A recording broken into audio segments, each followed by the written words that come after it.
बिहार में सत्ता पक्ष और विपक्ष दोनों आगामी लोकसभा चुनाव और विधानसभा चुनाव को लेकर एक्शन में हैं। लेकिन अभी भारत के कई राजनीतिक पार्टियां 2024 के लोकसभा चुनाव को लेकर लगातार एक दूसरे को घेरने में लगे हुए हैं। अभी हाल ही में बिहार में हुए बीजेपी के कार्यकर्ताओं पर लाठीचार्ज में एक बीजेपी के सक्रिय नेता विजय सिंह की मौत के बाद यह मामला अब सुप्रीम कोर्ट पहुंच गई है।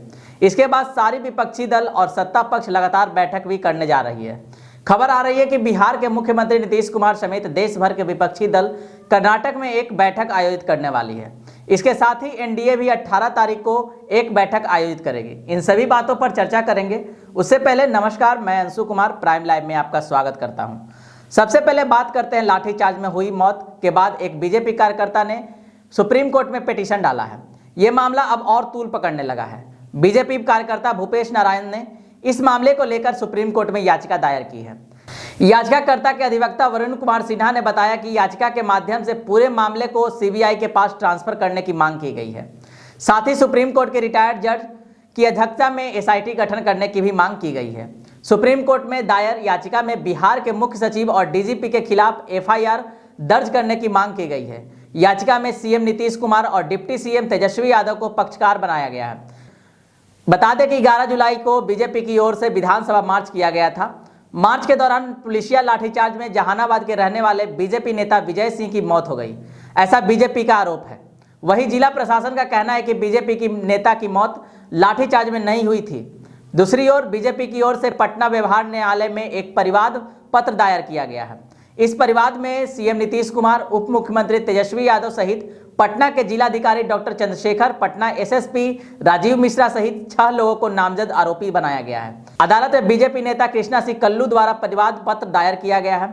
बीजेपी नेता के अधिवक्ता सुनील कुमार सिंह ने बताया कि आईपीसी की धारा 302, 307, 323, 341, 354 और 120 बी के तहत परिवाद पत्र दायर किया गया है। इसके अलावा बात करें आगामी विपक्षी एकता बैठक की, तो बेंगलुरु में होने वाली यह बैठक आने वाली लोकसभा चुनाव में सारे विपक्षी बीजेपी को विभिन्न मुद्दों पर घेरने वाली है। इसी को लेकर एक क्या रणनीति होगी, इसको लेकर बेंगलुरु में मीटिंग रखी गई है। विपक्ष की ओर से पटना के बाद अब बेंगलुरु में बैठक का आयोजन किया जा रहा है। 17 और 18 जुलाई को बेंगलुरु में मोदी विरोधी नेताओं का जमावड़ा लगेगा। इस बैठक की अध्यक्षता कांग्रेस करने वाली है। माना जा रहा है कि इस बैठक में बीजेपी के खिलाफ विपक्ष का फॉर्मूला तय हो जाएगा। कांग्रेस पार्टी ने इस बैठक में 26 दलों के नेताओं को निमंत्रण भेजा है। इस बैठक को लेकर बिहार सरकार के मंत्री विजय चौधरी ने बड़ा दावा किया है। बिहार के वित्त मंत्री विजय चौधरी का दावा है कि बेंगलुरु में होने वाली बैठक में पटना से अधिक विपक्षी दल शामिल होंगे। उन्होंने कहा कि इस बैठक में तमाम चीजों पर फैसला होगा। उन्होंने कहा कि बैठक में आने वाले सभी दलों का मकसद बीजेपी को हराना है। विजय चौधरी का कहना है कि जितनी पार्टियां पटना में जुटी थी, उससे अधिक पार्टियां बेंगलुरु में जुड़ेगी। उन्होंने कहा कि पटना की बैठक की सफलता का ही नतीजा है कि विपक्षी एकता का विस्तार हो रहा है। विजय चौधरी ने इस दौरान मोदी सरकार पर हमला करते हुए कहा कि केंद्र सरकार स्पष्ट रूप से बिहार के साथ भेदभाव कर रही है। उन्होंने कहा कि बिहार के बीजेपी नेता इस बात को समझते हैं, फिर भी जानबूझकर भ्रामक तथ्यों से लोगों को गुमराह कर रहे हैं। उन्होंने कहा कि बिहार की जनता समझती है। शिक्षकों के मामले पर विजय चौधरी ने कहा कि 3.5 महीना बीत जाने के बाद भी 1 पैसा तक नहीं दिया गया था। बीजेपी के नेता कह रहे हैं कि उपयोगिता प्रमाण पत्र नहीं दिया गया, जबकि ये अप्रैल में ही दिया जा चुका है। यह इनकी जुमलेबाजी है। विजय चौधरी ने कहा कि इस बैठक के असली मुद्दा विपक्षी एकता और बीजेपी को केंद्र की सत्ता से बेदखल करना है। न केवल विपक्षी पार्टी बल्कि सत्ता पक्ष ने भी 18 जुलाई को एक मीटिंग रखी है, जिसमें बिहार से बीजेपी पार्टी के अलावा हम पार्टी के मुखिया जीतन राम मांझी, लोजपा प्रमुख चिराग पासवान आदि पार्टी में शामिल होंगी। भाजपा के नेतृत्व में एक नया नवीनीकृत राष्ट्रीय जनतांत्रिक गठबंधन यानी एनडीए काम कर रहा है और इसकी पहली शुरुआत 18 जुलाई को नई दिल्ली के एक 5 सितारा होटल में गठबंधन सहयोगियों की बैठक के साथ करने की योजना है। हम के राष्ट्रीय अध्यक्ष संतोष कुमार सुमन ने 15 जुलाई को पुष्टि की कि पार्टी को भाजपा अध्यक्ष जेपी नड्डा द्वारा भेजा गया पत्र मिला है। उन्होंने कहा कि मुझे 18 जुलाई को दिल्ली में एनडीए की बैठक में भाग लेने के लिए पत्र मिला है। मैं प्रधानमंत्री नरेंद्र मोदी जी, जेपी नड्डा जी और अमित शाह जी को हमें एनडीए का हिस्सा मानने के लिए धन्यवाद देना चाहता हूं। हम एनडीए को अधिकतम समर्थन देने की पूरी कोशिश करेंगे, संतोष सुमन ने कहा। उन्होंने गया से लोकसभा चुनाव लड़ने की भी इच्छा जताई है। लोक जनशक्ति पार्टी यानी रामविलास पासवान की पार्टी के राष्ट्रीय अध्यक्ष चिराग पासवान ने भी पत्र मिलने की पुष्टि की, लेकिन उन्होंने कहा कि अब वह अभी भी विचार कर रहे हैं इसमें शामिल होना है या नहीं। चिराग पासवान ने पटना हवाई अड्डे पर कहा, मुझे जेपी नड्डा जी का पत्र मिला है और अपने नेताओं के साथ इस पर चर्चा करने के बाद हम बैठक में शामिल होने या नहीं होने का निर्णय लेंगे।